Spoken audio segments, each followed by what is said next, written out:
these are the four muscles that are just like right here. Okay, to really just hold that head of that, the superior portion of that head of the humerus in place.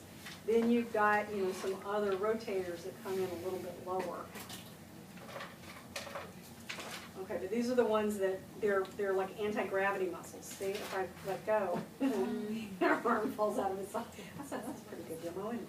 Yeah, so if I let go of my sits tendons, that's what happens. Subluxation. I've never done that before. Showing a patient, this is what happened to you. Huh? Showing a patient, this is what happened to you. Well, sometimes you need those kind of graphics. Okay.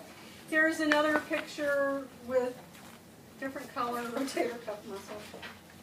Okay, just to give you an idea of the fact that we've got really several muscles that are doing the job. So this is subscap, this is supra-infra teres minor. Okay, keep going over and over and over again because it's important. So this is picture of a rotator cuff tear. So, you know, when something tears, it might bleed. I mean, sometimes there's a blade nest in there. You know, it's not pretty. It's a little hard to, like, pretty much if it's an x-ray and I can read it and I can tell something's wrong, it's bad wrong. Because we're generally not taught how to read x-rays per se. But if you know your bones, you can look in an x-ray and get a sense of where you're looking. Okay, this is going to be this is for an x-ray. This is from a scope. So what they might do to do that repair is they would create a few small little holes to poke tools in. So one tool is going to be a camera, and then the other one is going to be the tool to do the work, or maybe two to do the work. So this is the camera looking inside the joint. So it's like if I poked a little camera tube right in there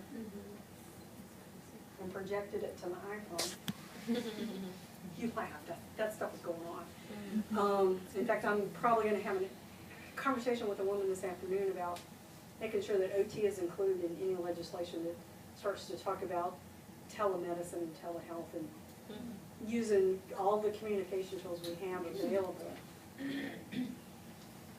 to help patients.